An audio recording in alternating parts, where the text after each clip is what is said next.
began with a simple letter inscribed with excitement and love by the hand of a little girl named Hope. "Dear Satan," it read. An unusual start and an unfortunate typo, for Hope had, of course, meant for the letter to go to Santa.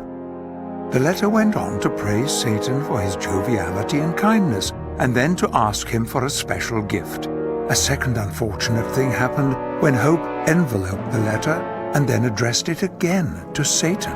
Two innocent typos that would change the very face of Christmas. Deep in the pits of hell, Satan was reading through his morning sacks of hate mail. The usual stuff. Drop dead and die, arseface, and you look like a shit lobster, and stop possessing grandma, you heartless beast. When he came across an envelope carefully written in colored pencil. He was eating a back toasty, but he paused and studied the letter. "Dear Satan, I hope that you are doing well. I think you are brilliant and special, and I want to grow up to be like you someday. Here is my Christmas list," and it was a list of just one thing, a puppy. What happened next surprised everyone, but no one more than Satan himself, for the Lord of Darkness felt a sweet aching in his chest as a new emotion coursed through his veins. "I'm special," he thought. "Me, how lovely!" And he immediately vomited gallons of oil and bile, because he had never before uttered that word. He was on his knees, surrounded by vomit, when Vlakis, his advisor, entered. Are you crying?" "Crying? What are you, an idiot pig? These are tears of anger, of rage." Satan barged out of his office and locked himself in the toilet. What the hell was going on? The following days were hell, literally, but for old Beelzebub, hell had gotten a whole lot worse. He was plagued with kindly urges, disgusting feelings like pity, empathy, and compassion, and every time he felt them, he'd vomit bile into the face of whomever he might be passing. He couldn't eat, he couldn't sleep, and eventually he hit the bottle. Hard. He was going to drown those damn feelings. He drank a gallon of gin and blood, sent a drunken WhatsApp to his ex, wept uncontrollably, and finally passed out. He woke the next morning, and before he knew what he was doing, he had booked in an all-staff meeting. Hell's inboxes pinged at the same moment with the same mail, titled "Love, Tolerance and Kindness, a lecture by Satan, attendance mandatory." Everyone assumed that it was sarcastic, a joke, a rug pull. They'd all arrive and it would be an afternoon of pitchforking pandas again. And so it came to pass that the whole of hell were absolutely astounded to see the devil stood before them all wearing yoga pants and many friendship bracelets. He went on to lecture at length on the key pillars of tolerance and oneness, even at one point quoting Gandhi. He finished with a heartfelt cover of Imagine on a little keyboard. Well, the gates of hell opened and people just walked out. Vlakis threw eggs. Jack the Ripper shouted, "You suck!" Genghis Khan tried to storm the stage.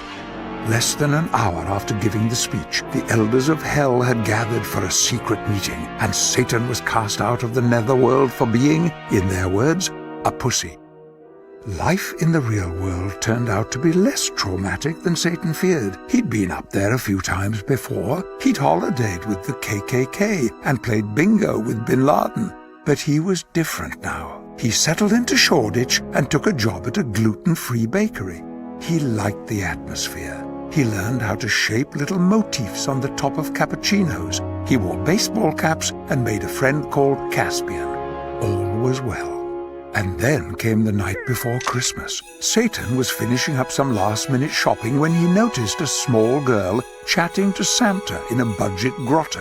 The girl felt familiar, but he couldn't place her until he overheard her say, "Hi, Santa, my name is Hope. Did you get my Christmas letter? You didn't reply.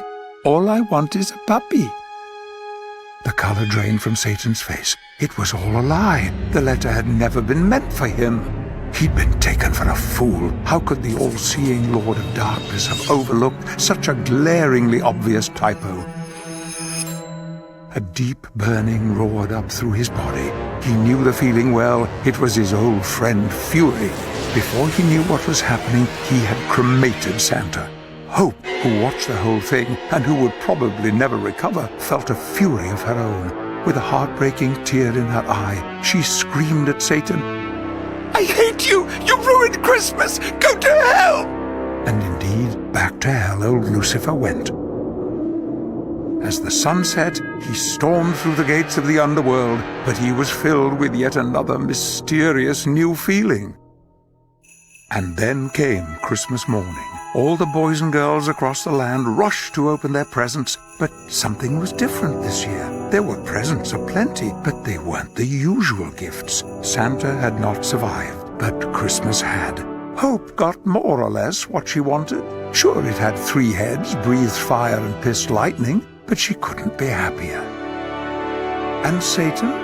Well, this was his little secret, but it made him feel really...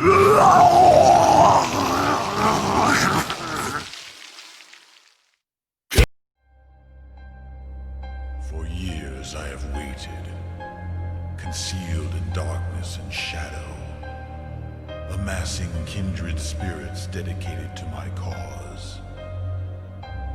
10 long years, haunted by one fateful memory. A grim recollection upon which I have focused my wrath and vengeance, giving me strength anew. The strength I required to rise from the ashes of the past, reborn as a creature of the night.